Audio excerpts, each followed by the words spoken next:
abordaje de la fibrilación auricular, que es una condición frecuente y potencialmente grave que todo médico general debe saber reconocer y manejar oportunamente. Mi compañera Valentina Ochoa al final va a moderar las preguntas que tengan. Bienvenido, doctor Herrera.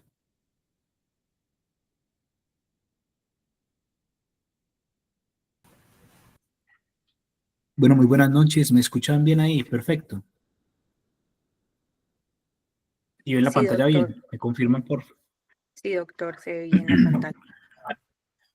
Bueno, muchas gracias por esa grata presentación. Para mí es un honor estar nuevamente acompañándolos a ustedes aquí desde mi corazón sanmartiniano, ¿cierto? Como lo dijeron, yo soy egresado de la Fundación Universitaria San Martín del año 2019 y actualmente me estoy cursando ya el último año de la residencia, estoy a 2 meses de grado. Entonces, para mí es un honor volverlos a acompañar en una presentación como estas. Hoy vamos a hablar de fibrilación auricular. Si bien, como vamos a ver durante la charla, es una patología que nos vamos a enfrentar frecuentemente en los servicios de urgencias y casi que toda la literatura que nosotros leemos no nos hablan de lo que tenemos que hacer desde urgencias, casi que todo lo que leemos es desde el ambiente crónico.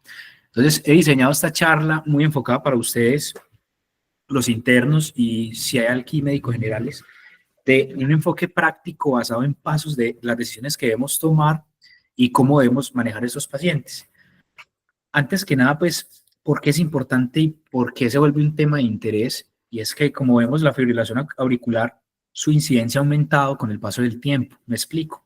Aquí vemos que, por ejemplo, Colombia, para este entonces tenía una incidencia aproximada, o una prevalencia, una tasa de prevalencia aproximada de entre 44 por cada 100.000 habitantes. Pero con el paso del tiempo y con mayor riesgo cardiovascular que está desarrollando la población a nivel mundial, Colombia ha llegado a tener aproximadamente 430 casos por cada 100.000 habitantes. Entonces, esto es muy importante porque nos hace mucho más probable enfrentarnos a una fibrilación auricular en cualquier momento de nuestra vida, no solo desde el ambiente de urgencias, sino desde el ambiente ambulatorio, hospitalario, en cuidados intensivos, o incluso usted leyendo un electrocardiograma a un tío o a una abuela, por ejemplo. Es una patología común. Pero, ¿por qué hablarla desde urgencias? ¿Qué es lo que nos hace como la importancia de mencionar estos temas? Primero, la estadística lo dice, es la arritmia más común con la que nos vamos a ver en urgencias. Puede corresponder a aislado, como síntoma aislado, entre el 0 al 1% motivo de consulta, pero si lo hablamos desde las palpitaciones, pueden hacer incluso hasta el 15 o 20% de motivos de consulta, ¿cierto? Primero, la fibrilación auricular es un factor de riesgo independiente para el desarrollo de accidente cerebrovascular, para falla cardíaca, y se desarrolla mortalidad. Y esa mortalidad duplica a los pacientes que tienen o se mantienen en un ritmo sinusal normal. Y como bien lo dije, cuando uno se pone a leer netamente las guías de fibrilación auricular, las guías europeas o las guías americanas, se enfocan mucho más en el manejo crónico que en el agudo, dejándonos a nosotros del servicio de urgencias de un lado. Entonces, entendiendo esto, en urgencias vamos a tener 3 tipos de presentaciones con esa fibrilación auricular. Que sea un trastorno primario, un paciente que, porque tiene algunos factores de riesgo, tiene dilatación de cavidades derechas y desarrolla fibrilación auricular. Pero podemos encontrarnos a pacientes que tienen un trastorno secundario, trastornos hidroelectrolíticos, por ejemplo, o hipertiroidismo, por ejemplo, desarrollando una fibrilación auricular como manifestación de un trastorno secundario. Y tenemos otro paciente con los que nos podemos enfrentar en urgencias, y es las fibrilaciones auriculares relacionados a una enfermedad crítica. Por ejemplo, el paciente con sepsis puede desarrollar fibrilación auricular porque está en una sepsis. Esos son los 3 grupos grandes de pacientes en los cuales nos podemos enfrentar en el servicio de urgencias a la hora de hablar de fibrilación auricular. Todos conocemos estos factores de riesgo, esta tabla grande que les traigo aquí, que es de la Sociedad Europea, que los principales factores de riesgo para desarrollar fibrilación auricular hay factores genéticos, el sexo masculino, la etnia y el aumento de la edad. Incluso hay estudios que dicen que por cada 10 años que aumenta nuestra edad, aumenta casi que un 18 al 20% la probabilidad de que nos dé fibrilación auricular en un momento de nuestra vida. Todas estas enfermedades que estamos viendo o factores de riesgo alrededor de los más importantes los podemos dividir en modificables y no modificables. Aquí en azulito tenemos los modificables. Disminución de la actividad física, el perfil lipídico alterado, consumo de alcohol, el cigarrillo, la obesidad y entre otras enfermedades que muy bien todos las conocemos desde el punto de vista crónico, pero estamos hablando desde urgencias. Y en urgencias, las principales causas de fibrilación auricular, si no es por estas causas crónicas, tenemos unas patologías que tenemos que identificar de manera rápida, por ejemplo, la embolia pulmonar o un paciente con falla cardíaca, e incluso puede ser manifestación de un infarto agudo del miocardio o de una enfermedad pericárdica, o como les dije, el hipertiroidismo. Las causas toxicológicas, por ejemplo, el consumo de alcohol o la cocaína, pueden desarrollar fibrilación auricular. Y aquí les tiro un dato. Normalmente, yo no sé si ustedes han estado en una ronda de hospitalización o una ronda de urgencias y que les preguntan cuál es la manifestación electrocardiográfica más frecuente en el paciente con embolia pulmonar. Pues todos contestamos que taquicardia sinusal, pero realmente la taquicardia sinusal es la manifestación de la hipoxia. Dentro de las principales manifestaciones que puede haber una embolia pulmonar están las taquicardias supraventriculares, entre ellas la fibrilación auricular. Listo. Tenemos también el consumo de alcohol, sea agudo, sea crónico, o si es agudo, por ejemplo, en pacientes jóvenes, que se puede llamar el síndrome de Holiday Heart, que es el síndrome de corazón de fiesta, o incluso la hipotermia. Entonces, miremos que aquí empiezan como las diferencias de los factores de riesgo para desarrollar crónicamente una FA, pero los factores de riesgo para que me hagan llevar un paciente que consulte por FA al servicio de urgencias, que son estas. ¿Qué es lo que ocurre en el corazón para desarrollar la fibrilación auricular? Vamos a ubicarnos en esta imagen que es la A, y aquí tenemos el nodo sinusal normal, que está ubicado en el atrio derecho, ¿cierto? Aquí en la letra B vemos el nodo sinusal mandando la descarga a todas las aurículas y posteriormente al nodo AB, que está aquí, para ayudar a la contracción ventricular. Entonces, ¿cómo vemos eso manifestado? Con un complejo QRS, ¿cierto? Aquí lo vemos. ¿Qué pasa? Aquí en la C, este nodo auriculoventricular retrasa un poquito la conducción entre las aurículas y los ventrículos, asegurando que la contracción auricular y el paso a la sangre a los ventrículos suceda antes de una contracción, es decir, primero se contrae la aurícula, llega al ventrículo y luego se contrae el ventrículo. Eso es lo que ocurre normalmente. Ahora, ¿qué ocurre en una fibrilación auricular? Tenemos una descarga sinusal que va a todas las direcciones, ¿cierto? Este es el último latido antes de desarrollar, aquí dice last normal beats, el último latido antes de desarrollar la fibrilación auricular, la descarga, ¿y qué pasa? Vamos a ubicarnos en la imagen E. Hay una actividad auricular rápida porque incluso hay descargas o estímulos que provienen de otros sitios.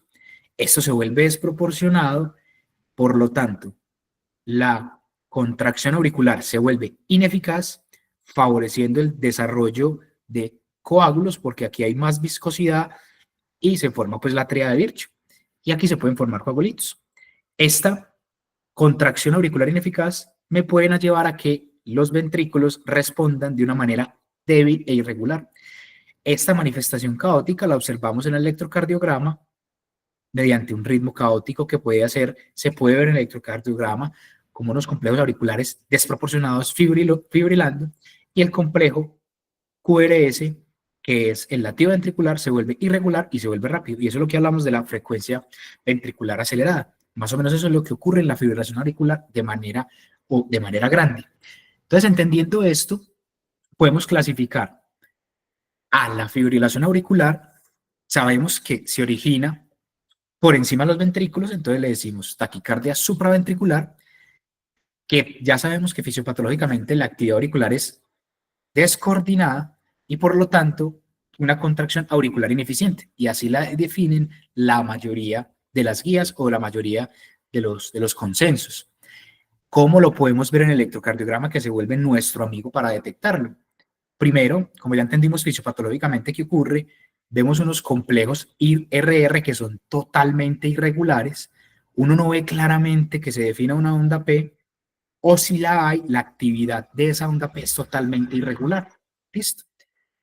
Históricamente se ha clasificado esa fibrilación auricular en diferentes tipos. Aquí les traigo la última que sigue apareciendo en la guía europea, y hablamos de una fibrilación auricular paroxística cuando es intermitente y se resuelve en 7 días.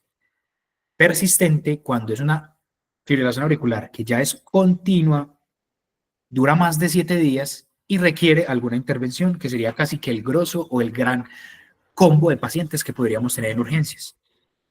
Hay algo que cambió con respecto a las guías del 2019 y es que nos metieron la definición de persistente de larga duración. Y es esa, que también es continua, que ha llevado al paciente a múltiples intervenciones y que dura más de 12 meses. Y ahora, ¿cómo se diferencia de la permanente? La diferencia de la permanente y estos 2 grados de persistente es que en la permanente, tanto el paciente como el médico tratante, ya sea su cardiólogo, sea su electrofisiólogo, han llegado en conjunto a no tratar el ritmo y no restaurar el ritmo sinusal. A eso se le llama como una fibrilación auricular permanente. Desde el punto de vista de urgencias, esta definición es muy poco útil para nosotros porque no nos van a ayudar a tomar decisiones. Ahorita les muestro cuál podría ser de más utilidad para nosotros desde el punto de vista de urgencias. Ahora, algo que también tenemos que tener en cuenta es que dentro de otra arritmia supraventricular está el flutter, que se puede comportar muy parecido a la fibrilación auricular, pero tienen algunas diferencias sutiles que nos marcan la diferencia a la hora de nosotros interpretar el electrocardiograma.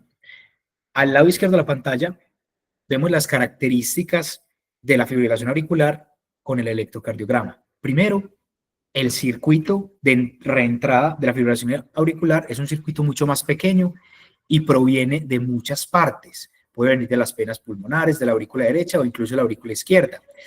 Entonces, como es un circuito de reentrada y viene de varias partes, la propagación es fibrilatoria, viene de muchas partes. Por eso el complejo QRS lo vemos irregular, ya bien explicado en la fisiopatología.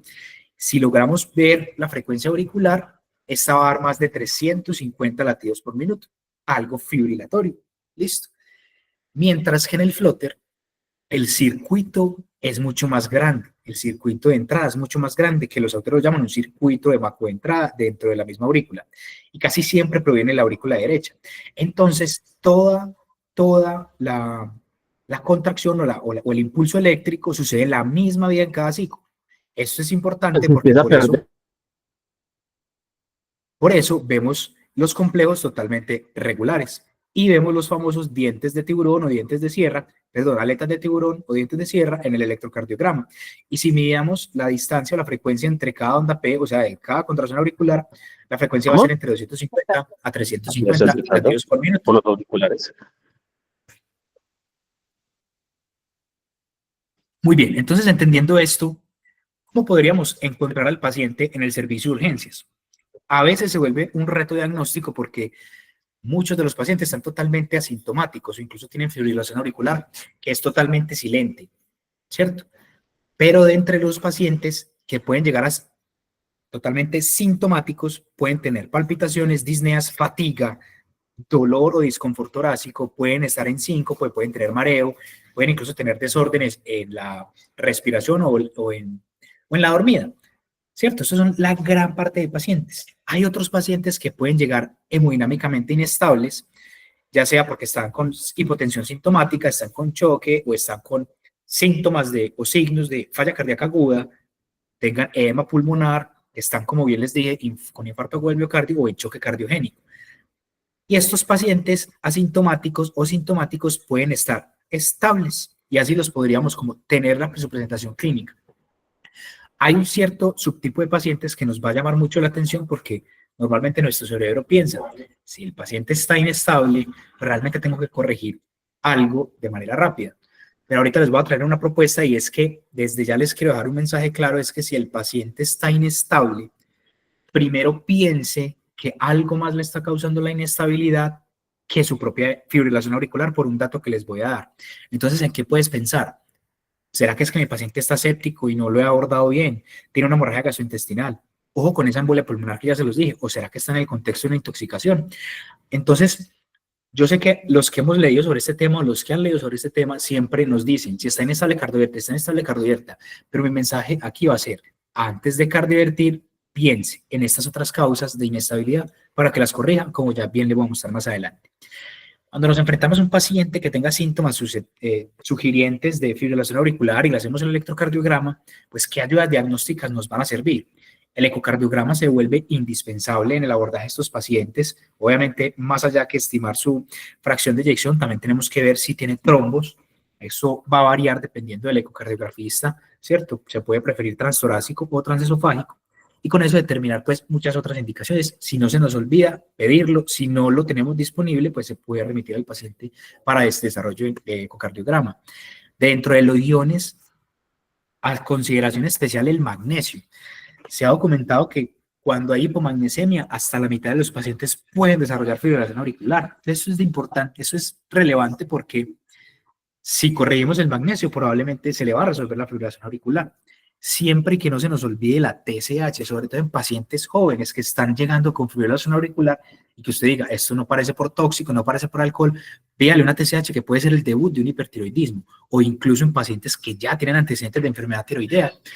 Mírelos para poderlos sospechar que está descompensado de su enfermedad. El hemograma puede ser parte fundamental, no fundamental, pero puede ser parte del abordaje inicial, pero no hay ninguno de los valores que nos ayude a tomar alguna decisión. La función renal también se vuelve a considerar porque hay otras medidas que pueden depender farmacológicamente de la función renal del paciente y como bien se los he dicho, la fibrilación auricular puede ser una manifestación de una tromboembolia pulmonar, pero el dímero D no se lo vamos a pedir a todos con el hallazgo de fibrilación auricular. Siempre pídalo en el contexto clínico adecuado porque te puede incluso te puede llevar a confusiones o a pedir una angiotac de María necesaria. Hágale la probabilidad de tener una tromboembolia y sospeche y pida el dímero D en el contexto clínico adecuado.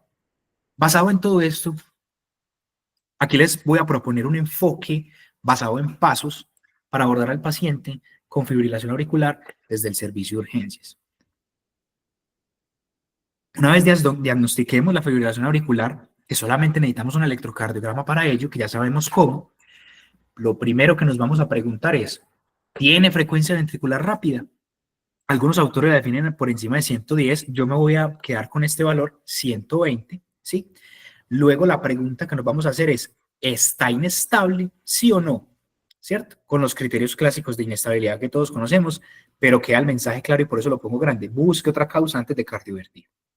La tercera pregunta, y eso es algo que quise incluir para que quede el mensaje también claro, pregúntese si tiene una fibrilación auricular con un síndrome de Wolff-Parkinson-White. Ya vamos a ver el por qué es importante hacernos esa pregunta.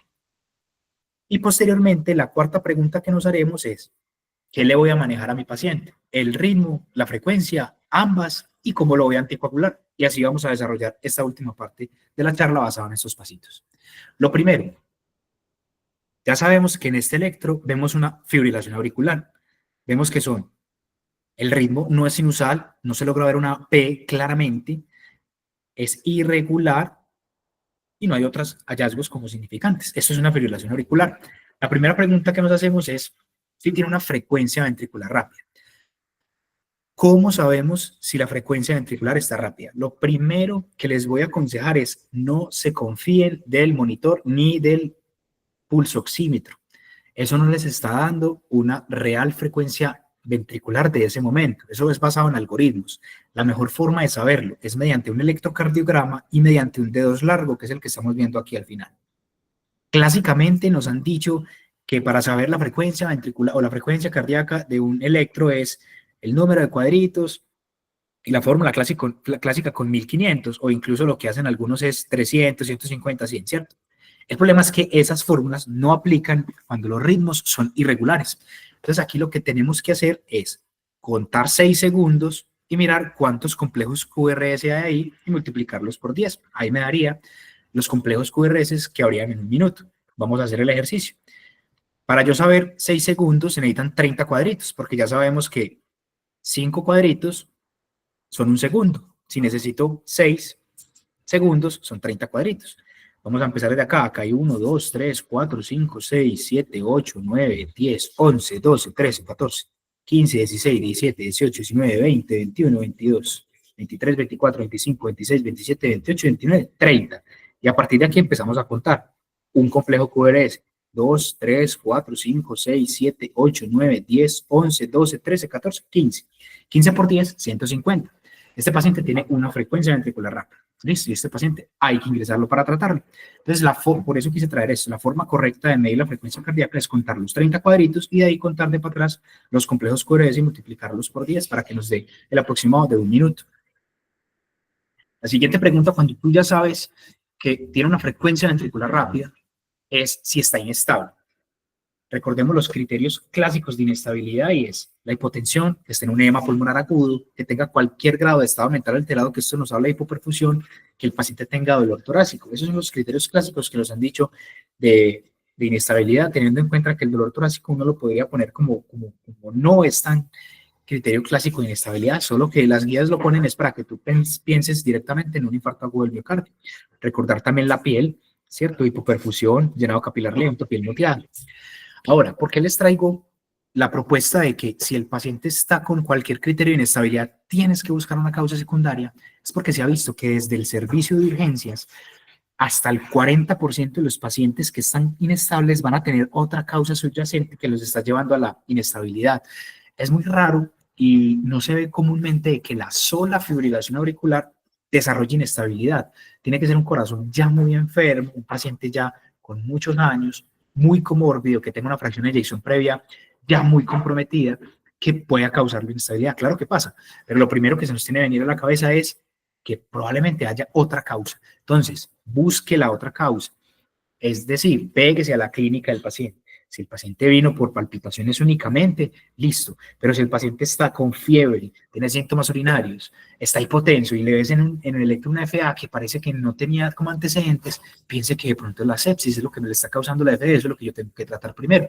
Porque se ha visto que cuando se cardioverten a estos pacientes, pueden llevar a mayor eventos adversos, como estamos viendo acá, como stroke, muerte, ¿sí? Y otras condiciones que nos pueden aumentar el riesgo de muerte de estos pacientes. Entonces, por lo tanto, uno de los mensajes claves que les traigo es que si el paciente está inestable, busque, identifique la causa subyacente y trátela antes de tomar una decisión. Pero me decís, doctor, la clínica no me orienta a que haya otra causa secundaria y estoy seguro que el paciente está inestable por la fibrilación auricular. Entonces, aquí de una se nos va a venir a la mente, si el paciente está inestable, hay que cardiovertirlo. ¿Cómo lo hago? De una manera eléctrica. Y aquí les voy a traer unos tips para eso. Primero, si el paciente tiene más de 48 horas de síntomas y tiene un riesgo elevado de ACV, que ya vamos a saber cómo calcular ese riesgo, antes de cardiovertirlo, anticoagulemos. Con heparina no fraccionada a 70 unidades por kilo en bol, o incluso puede ser con heparina de bajo peso molecular a 1 miligramo por kilo. ¿Cierto? Esto es para el paciente que lleva más de 48 horas de síntomas, que si me lo preguntan a mí, es muy difícil determinar cuánto tiempo lleva de síntoma un paciente con fibrilación auricular, porque ya sabemos que algunos pacientes van a estar asintomáticos antes de desarrollar síntomas. Me parece que es muy complejo definir esto. Recordemos que tenemos desfibriladores con onda monofásica que ya no están tan comúnmente en el medio, pues, y tenemos la onda bifásica. La gran diferencia es la corriente. Vemos que monofásica solamente es una corriente en una sola dirección, mientras que la onda bifásica son corrientes en dos circuitos diferentes. Clásicamente se ha descrito que las descargas con desfibriladores monofásicos se han asociado a quemaduras y a arritmias postdescargas, pero con la onda bifásica hay una tasa de éxito mayor en fibrilación auricular, casi que en el 98%. Cuando se han comparado las diferentes posiciones, la anteroposterior es la más eficaz, es decir, poner una paleta aquí anterior y la otra posterior, porque esto trae menos impedancia en la caja torácica. Pero seamos prácticos, muchachos, hacer esto en urgencias es complejo, porque si el paciente está inestable, no te va a tolerar una posición de sentado, y más si también para cardiovertirlo, lo tienes que sedar un poquito. Entonces, otro mensaje es que lo podemos poner en la posición anterolateral. Segunda pregunta, si lo vamos a cardiovertir eléctricamente. Me pueden preguntar, doctor, ¿qué dosis de descarga uso? Pues realmente esto se ha estudiado en unos estudios, y ese es el estudio, el BEST Atrial Fibrillation Trial. Lo que compararon fueron dos grupos. Un grupo donde querían usar la energía en aumento paulatino, empezaron con 100 joules, 150, 200 y luego 200 para ver cómo les iba, y lo compararon con otro grupo que tenía energía fija. La máxima dosis disponible para ese desfibrilador, que era 200 joules, y compararon los dos grupos. Recordemos que anteriormente se quería o se hablaba de que el monofásico desarrollaba muchas más quemaduras o arritmias post descarga, pues la misma hipótesis estaba con la energía fija, que a mayor dosis, pues más quemaduras o más arritmias. Pero lo que encontraron era que a este grupo de energía fija, es decir, 200 joules, había mucho más éxito, que para ellos el éxito era que volvían al ritmo sinusal en la primera descarga, frente al grupo que hacían muchos más descargas en aumento paulatino. Entonces, otro de los mensajes, si lo vamos a cardiovertir, utilicemos la mayor descarga posible, o sea, 200 joules. Ahí hay mayor tasa de éxito a ritmo sinusal. Cuando se comparó si en cuál de los dos grupos había más riesgo de arritmias post descargas, como la fibrilación ventricular, se encontró que no había ninguna diferencia para ello. Entonces, otro mensaje, si vamos a cardiovertir, utilicemos 200 joules. Ahora, hay algunos desfibriladores, todavía no me ha tocado, que pueden llegar hasta una energía de 360 joules, como lo hacían los monofásicos. Este estudio también quiso evaluar cómo le iba a los pacientes si lo hacíamos en aumento, 125, otra descarga de 150, otra descarga de 200, frente al grupo de energía fija. Este estudio se llama el CHES. En este grupo de energía fija utilizaban 360 joules. Y aquí vemos en esta gráfica que en el rojito estamos viendo al grupo que eligieron energía fija de la dosis máxima, casi que el 80% logró tener un ritmo sinusal. Y algo muy importante que demostró el estudio es que anteriormente se creía que las descargas a altas dosis no solamente causaban quemaduras, sino que daban lesión miocárdica y dañaban el miocardio.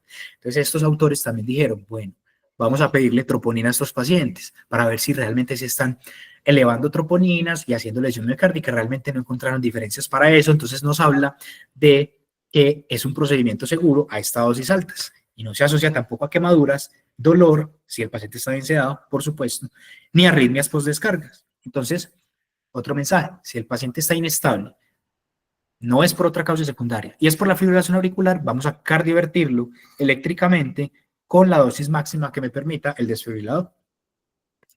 El tercer paso, si el paciente, por ejemplo, no está inestable, por ejemplo, o si está inestable también lo tenemos que hacer, preguntarnos es, ¿será que mi paciente tiene concomitante un Wolff-Parkinson-White? ¿Por qué es importante saber esto? Esto es muy raro, muchachos, de una vez se los digo, pero es de esas cosas raras en medicina de urgencias o en medicina que si no la identificamos, mata. ¿Por qué? Porque estos pacientes no los podemos bloquear con beta bloqueadores, que ya vamos a ver adelante que hace parte fundamental del manejo.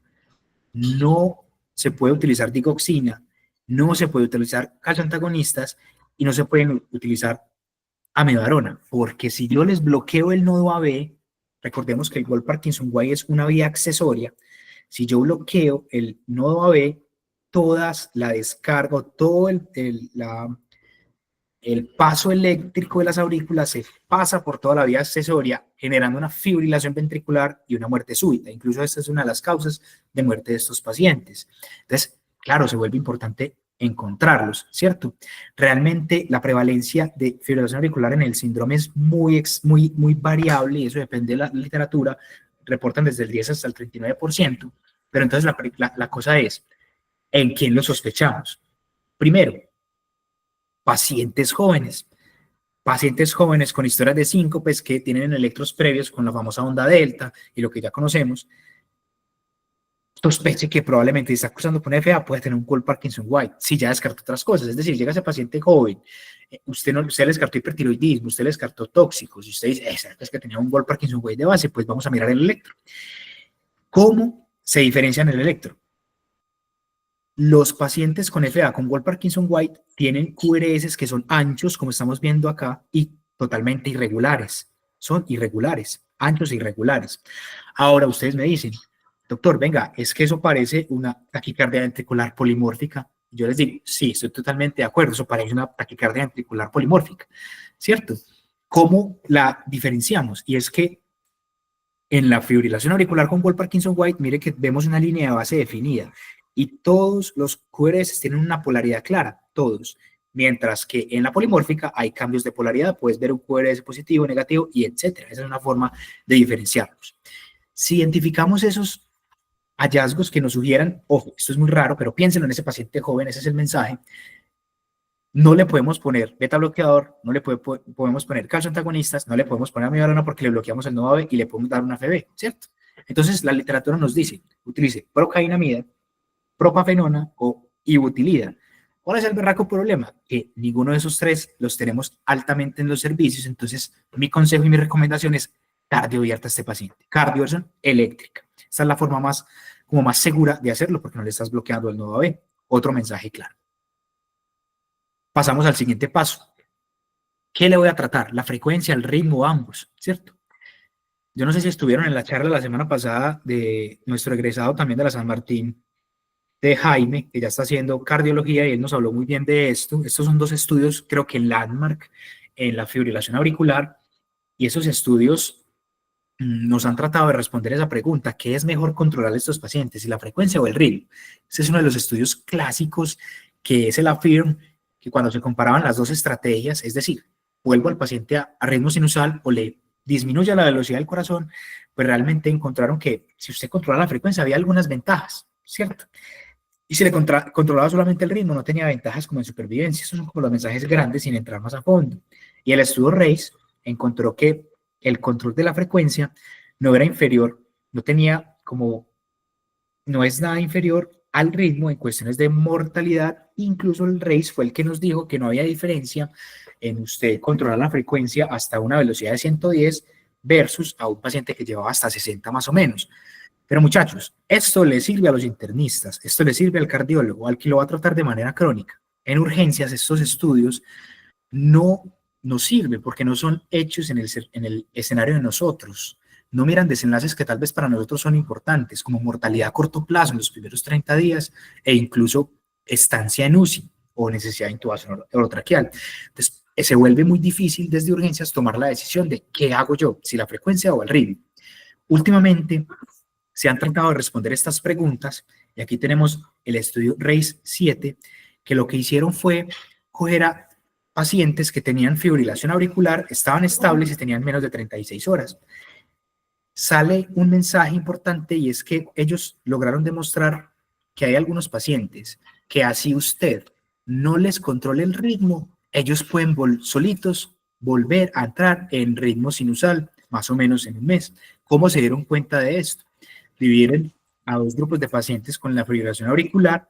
En el primer grupito solamente le controlaban la frecuencia, ¿sí? Y en otro grupo los hicieron cardioversión temprana. ¿Cómo definieron cardioversión temprana? Que a las 24 horas de haber recibido el control de frecuencia tenía la persistencia de la FEA y hasta los cardiovertían. Encontraron que a las 4 semanas a los pacientes que le hicieron cardioversión retardada, el 91% estaban en ritmo sinusal y el 94%, o sea, los que le hicieron cardioversión temprana, estaban en ritmo sinusal. Eso quiere decir que era un estudio de no inferioridad, que también ellos nos dan a entender que puede ser una estrategia útil no controlar el ritmo porque puede que haya probabilidad de que el paciente vuelva y retorne sinusal.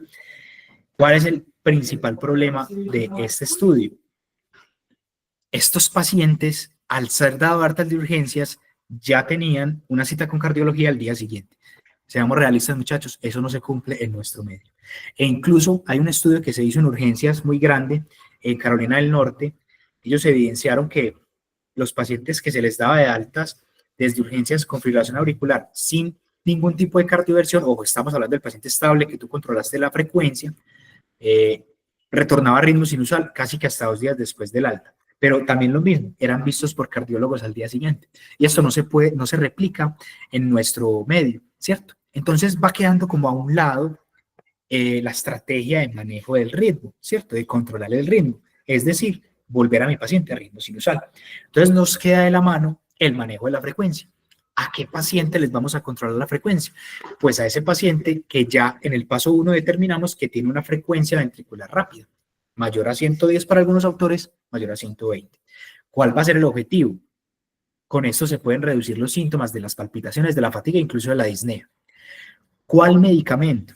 De primera opción, beta bloqueadores o calcioantagonistas. ¿Qué es lo que pasa con el calcioantagonista? Que no lo tenemos intravenoso.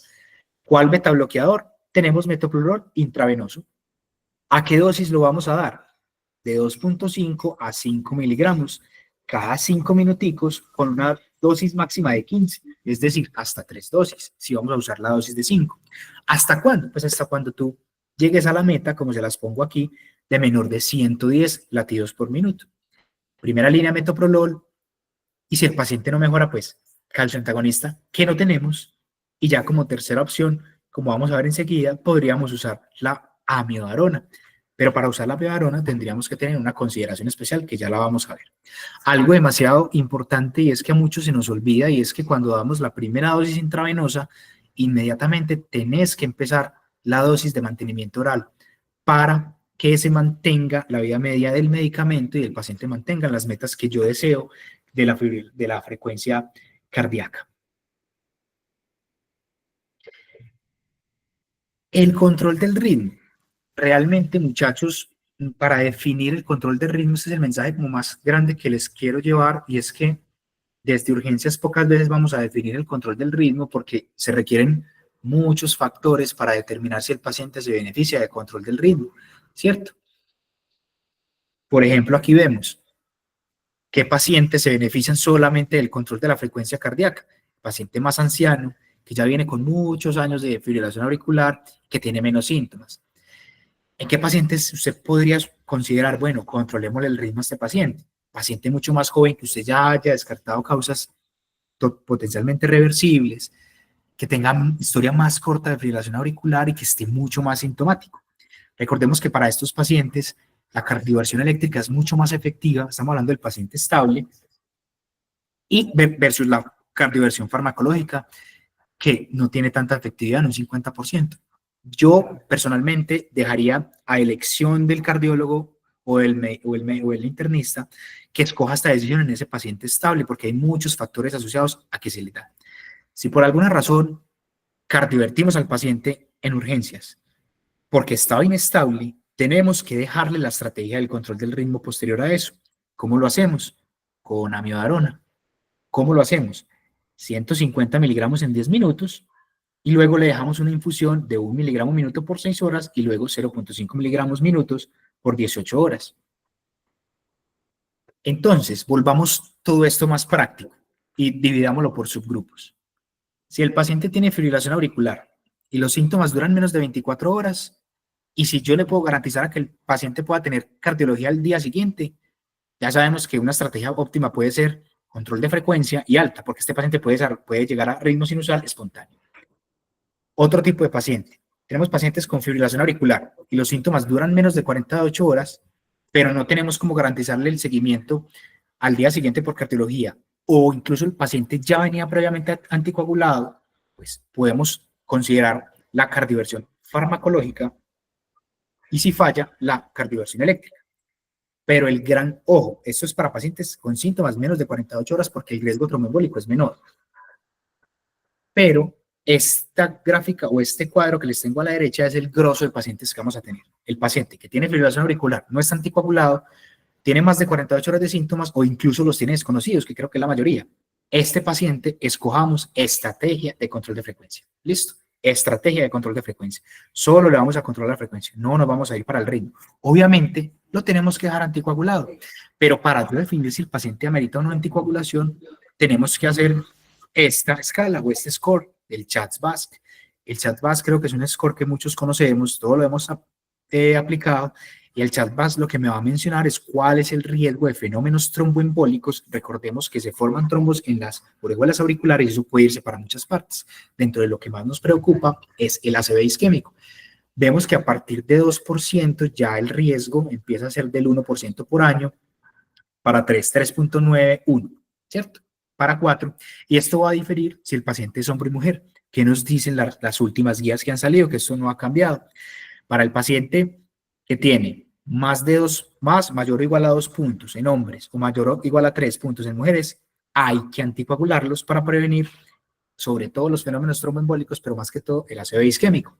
Ahora, yo ya defino que el paciente hay que anticoagularlo, pero lo cardiovertí, por ejemplo, pues, ¿cuánto tiempo? Esto también es una pregunta que les pueden hacer mucho en las rondas y en exámenes. Si la fibrilación auricular es de duración desconocida o lleva más de 48 horas, usted lo puede anticoagular por al menos 3 semanas para realizar la cardiografía, ecocardiografía transesofágica antes de que el paciente vaya a ser llevado a una cardioversión electiva. Eso es más en el ámbito ambulatorio, ¿cierto? Si el paciente tiene un FA y lo cardiovertimos en urgencias, vamos a anticoagularlo antes de la cardioversión, como vimos anteriormente en las diapositivas, y esa anticoagulación va a continuar por 4 semanas. Obviamente usted le ordena la ecocardio y las demás cosas. Ahora, ustedes me preguntan, listo, ya sé cómo anticoagular al paciente, pues ¿con qué lo anticoagulo? Anteriormente todos los pacientes se anticoagulaban con warfarina, ¿cierto? Pero en estos escenarios, miremos que aquí la primera opción de anticoagulación sería con los directos, excepto si el paciente tiene una estenosis mitral grave o es portador de una válvula mecánica. Estos pacientes se salen de esto y hay que anticoagularlos sí o sí con warfarina. Ahora, ¿cuál de los directos puedo escoger? Pues usted para escogerlo tiene que pensar también en cuál es el riesgo de sangrado que pueda tener mi paciente.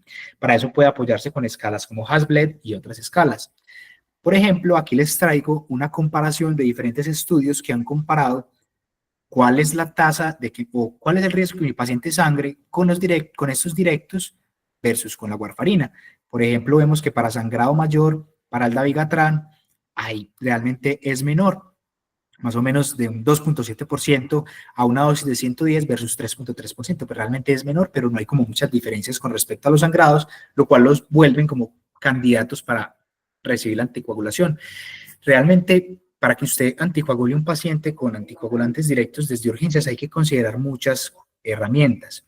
Yo les aconsejo y de forma práctica, anticoagúlelo con heparinas de bajo peso molecular mientras el paciente va a estar hospitalizado. ¿Cuál? Enoxaparina, 1 miligramo por kilo. Porque muchas veces estos medicamentos no están disponibles o incluso el paciente está de bajos recursos que la EPS no se los dan. Entonces mi recomendación es empiece a anticoagularlo con heparina de bajo peso molecular, por ejemplo enoxaparina a 1 miligramo por kilo. Finalmente, ya para terminar, y espero que les haya quedado como claro ese enfoque por pasos, y es que les traigo este algoritmo de que lo primero que me pregunto ya después de saber si mi paciente tiene frecuencia ventricular acelerada o no, y es si mi paciente está inestable. Si está inestable, mire que aquí incluso en el algoritmo lo menciona. Pregúntese cuál es el origen de esa inestabilidad. Está séptico, está sangrado, está con tromboembolia pulmonar, está con toxinas, y estime más o menos la duración de esa fibrilación auricular para que enfoquemos como qué estrategia más se va a beneficiar el paciente. Si no encuentra ninguna otra causa, inmediatamente cardioversión eléctrica, y antes de la cardioversión, si el paciente tiene más de 48 horas de síntomas, hay que dar heparina intravenosa. Ya sabemos aquí, si este paciente va a quedar hospitalizado, obviamente, y se inicia la terapia anticoagulante y se solicita la ecocardio. Pero si el paciente no está inestable, pues si el paciente le hacemos el CHADPAS y no tiene riesgo de stroke, usted puede incluso escoger, ojo, esto lo escoge frente al cardiólogo y otros, si vamos a hacer estrategia farmacológica de control de ritmo de la frecuencia. Incluso este paciente podría darse alta desde urgencias, desde que tenga como una ecocardio. Pero si el paciente tiene alto riesgo de stroke, o tiene válvula mecánica, o tiene estenosis mitral grave, pues hay que anticoagularlo, o tuvo un stroke reciente, hay que anticoagularlo, o tiene más de 48 horas de síntomas, hay que anticoagularlo, y llegar a una tasa de metas de frecuencia cardíaca menor a 110, 110. Estos pacientes, este algoritmo nos dice que si es posible lo descarguemos a casa, solo que esta es literatura americana y casi todos tienen una ecocardio desde urgencias, pero en nuestro medio no se cumple mucho eso, entonces este paciente lo podríamos dejar hospitalizado hasta al menos que se garantice su ecocardio. Espero que haya sido práctico, que les haya servido, que se hayan memorizado esos pasitos que podemos desarrollar, y estoy abierto a las preguntas que quieran hacerme, y muchas gracias por la atención prestada. Bueno, doctor, muchísimas gracias por la charla. La verdad fue bastante enriquecedora y sin duda nos va a ayudar a tener esas herramientas suficientes para poder abordar la fibrilación auricular de una manera más adecuada. Entonces vamos a proceder con las preguntas. Sin embargo, me gustaría que empezara el doctor Manuel, porque él durante la charla quería como intervenir. Entonces vamos a iniciar con él. Doctor Manuel, adelante. Buenas noches a todos, ¿cómo están? Nico, ¿cómo has estado, hombre? Muchas gracias por el espacio, excelente charla. Yo creo que cumpliste claramente con los objetivos para que estos pelados tengan claro cómo abordar un paciente con una fibrilación auricular y empecemos a cambiar el chip de que no todo es amiodarona, de que ya realmente la amiodarona tiene unos condiciones muy específicas de cuándo usarla y no es para todo el mundo. Nico, te voy a hacer una pregunta, si la sabes. No es para acorcharte, no es para acorcharte porque es una pregunta que incluso yo tengo desde residente, que fue una discusión que yo tuve mucho tiempo con mis profesores de cardio, y es con respecto a la meta de la frecuencia cardíaca.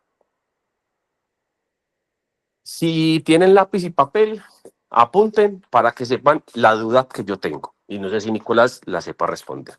La guía, como muy bien lo dice Nicolás, la frecuencia cardíaca meta es de 110, ¿cierto? Muy bien. Si ustedes tienen un paciente de 75 años, la frecuencia cardíaca máxima de un paciente de 75 años, ¿cuánto es?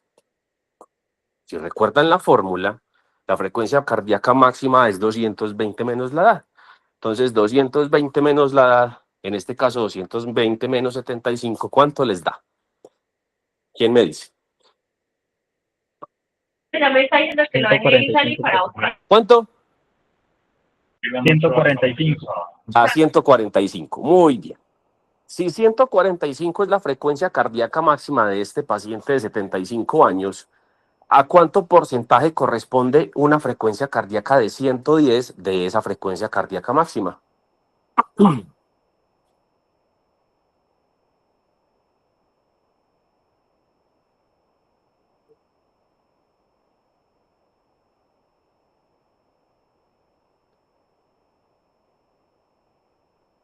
Regla de 3.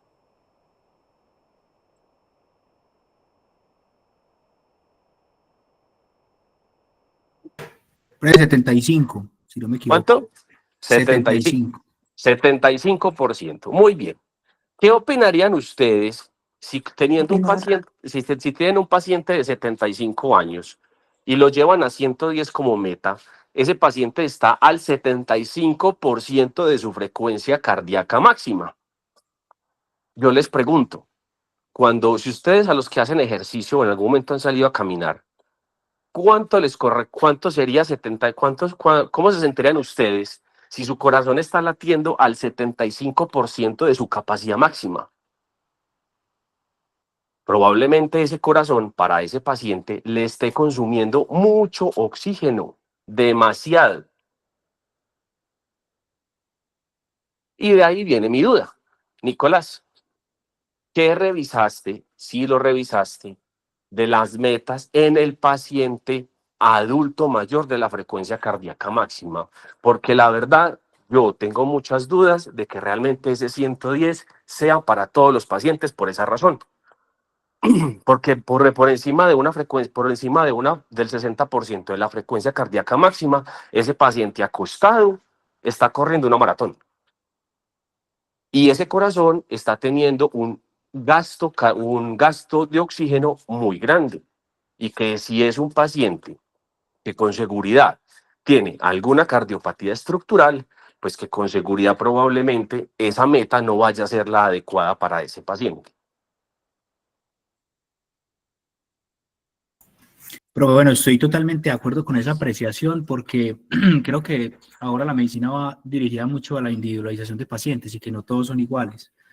No conozco alguna estrategia que sea útil para el paciente anciano basado en su porcentaje, pero si todavía tienes la duda, yo creo que incluso estadísticamente es muy difícil sacar una recomendación porque obviamente todos estos estudios ponen pacientes de mucha edad y sacan un promedio, pero no se individualiza. Creo que individualizar el paciente cuál es óptimo de la frecuencia cardíaca del anciano es muy difícil y puede ser una pregunta difícil de responder. ¿Qué sugeriría yo? Y creo que ha pasado lo mismo con lo que pasa con las metas de presión arterial en pacientes con hemorragia intracerebral. Pero ¿qué sugeriría yo? Que tal vez de pronto, más allá de un valor objetivo, es un valor porcentual con respecto a la frecuencia cardíaca con la que ingresó el paciente. Yo creería que es una estrategia como óptima, como lo que hacemos con la presión arterial en hemorragia intracerebral. Disminuye a un 20 o 25%, no más.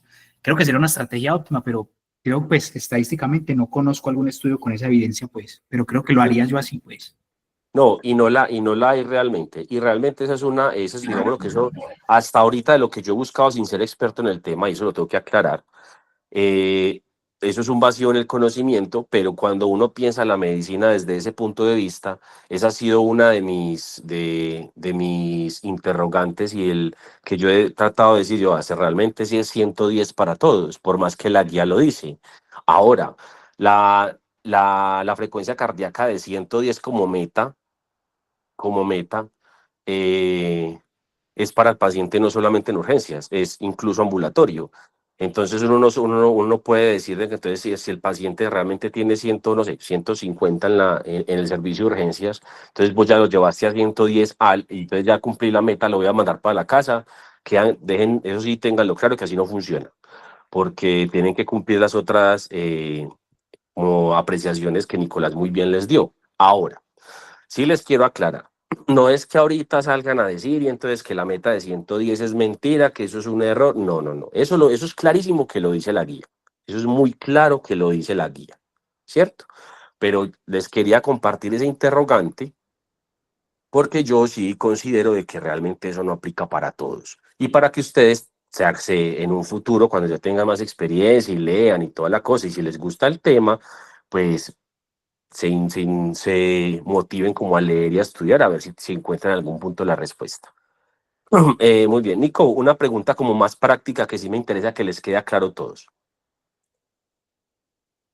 Según lo que vos dijiste, que está bien, todo paciente con FA de novo requiere una ecocardio. Muy bien. Pero ¿hasta qué punto esa ecocardio es intrahospitalaria?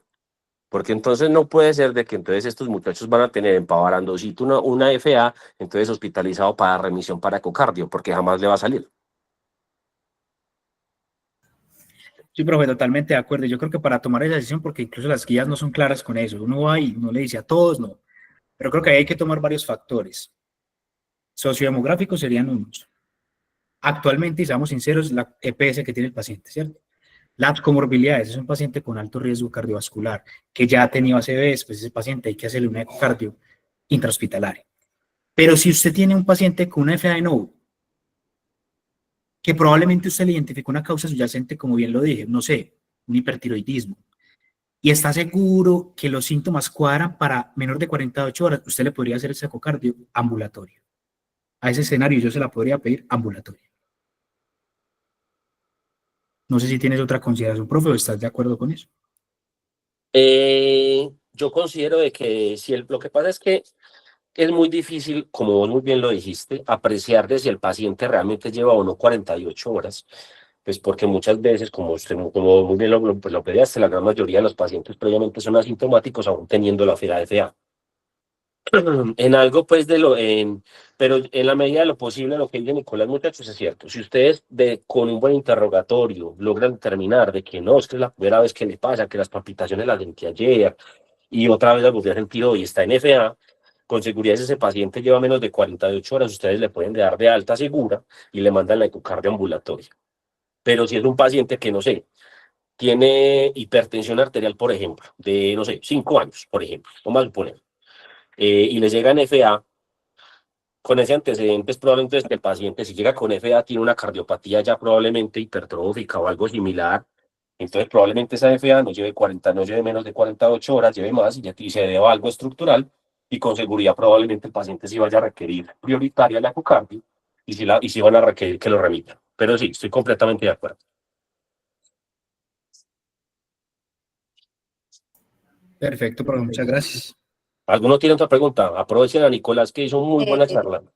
Sí, doctor, hay varias preguntas anónimas. La primera pregunta es, ¿podrían volver a explicar en qué momento decido tomar el dímero D? Fácil, muchachos, ¿va? Recuerden que yo les dije que una de las principales manifestaciones aisladas de una FA puede ser una tromboembolia pulmonar. Eso es correcto. Pero no quiere decir que a todos se lo vamos a pedir el dímero D, porque eso nos puede llevar a factores de confusión. Recordemos que el dímero D es altamente sensible, pero es poco específico.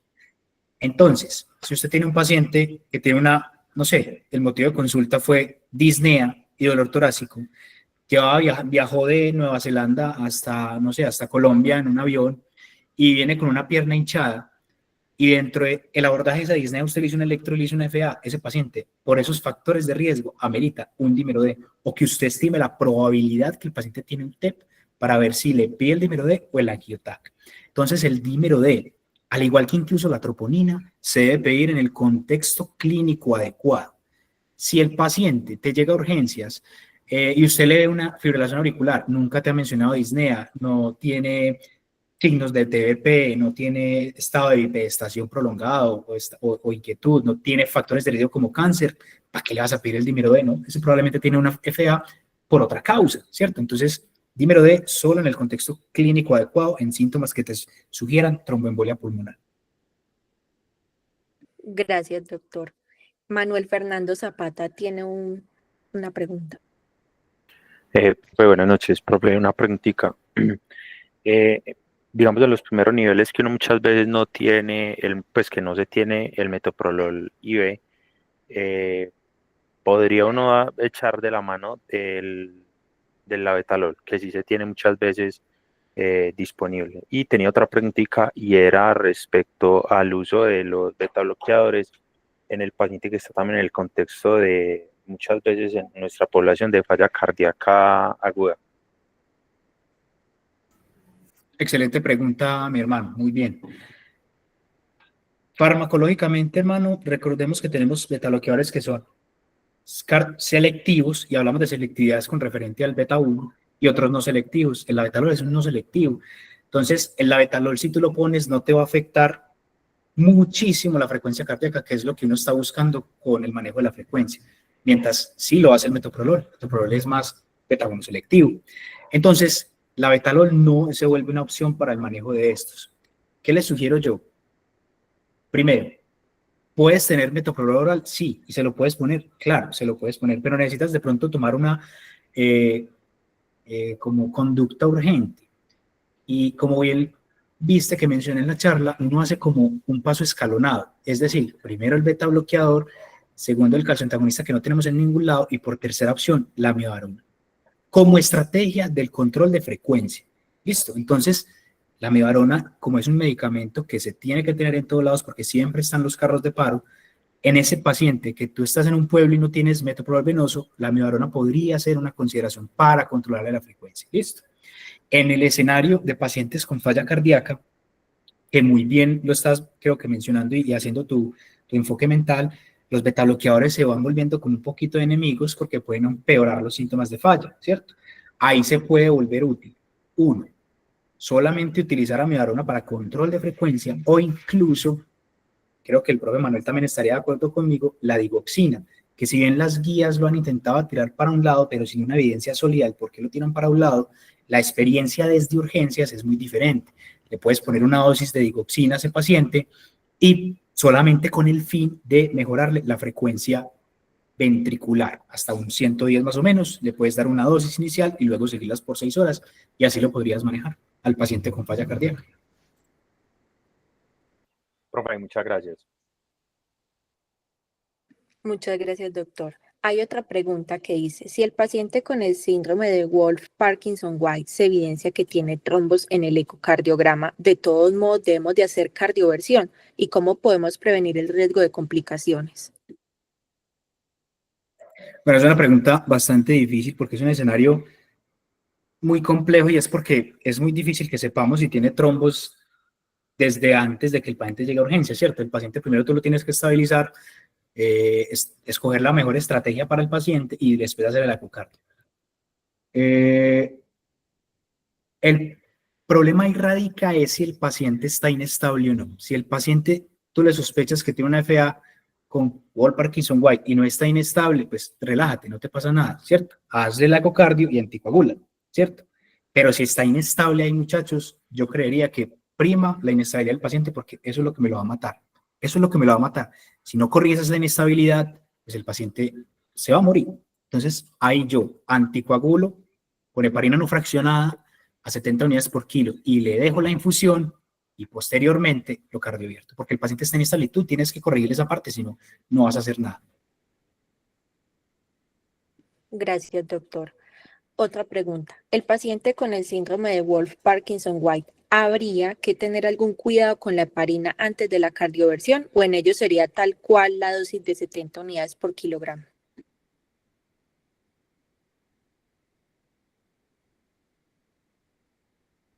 Muy buena pregunta. Pues hasta ahora, de lo que yo conozco, no existe ninguna consideración especial o contraindicación en los pacientes con síndrome de Wolff-Parkinson-White para anticoagularlos. No sé si de pronto el profe Manu conoce alguna indicación, pero de lo que yo recuerdo y he leído, no conozco ninguna contraindicación y se tratarían No, igual. en general la única contraindicación que usted podría encontrar es que el paciente haya presentado previamente, no sé, muy raro, alguna, me fue la palabra, eh, trombocitopenia inducida por heparinas, pero pues eso ustedes con seguridad, el paciente no, ay, sí, yo tengo antecedente de trombocitopenia inducida por heparinas, pero a ver, igual riesgo-beneficio no le va a pasar nada, porque de resto si el paciente es cirrótico, si el paciente tiene problemas renales, no tiene ninguna contraindicación para la heparina no fraccionada. Úsenla sin miedo, que eso no tiene ninguna dificultad, la verdad.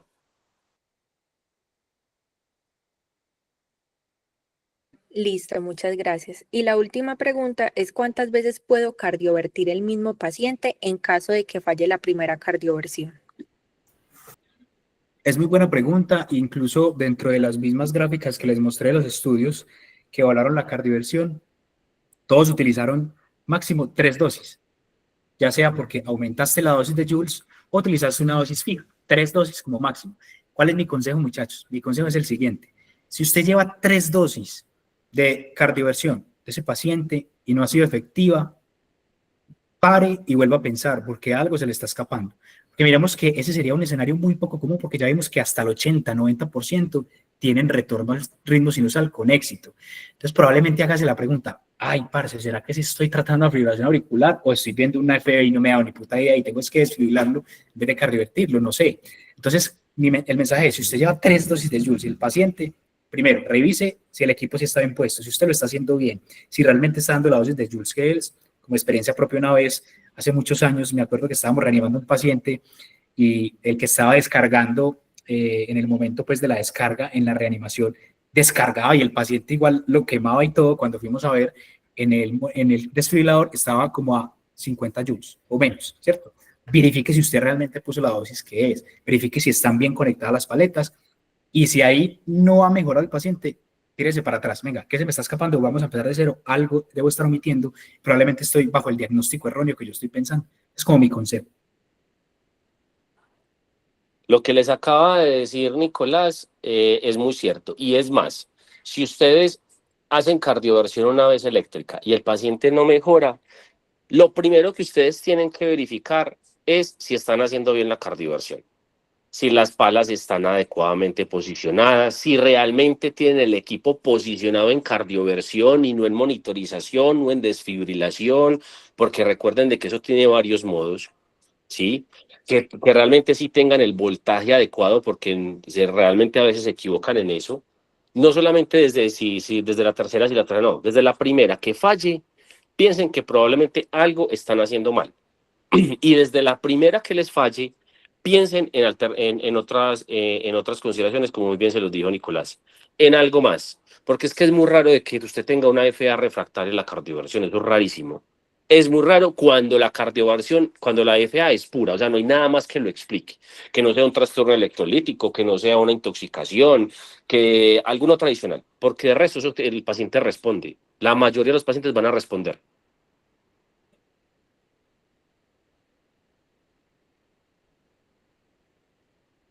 Listo. ¿Alguien más tiene alguna pregunta? O damos por terminada la charla.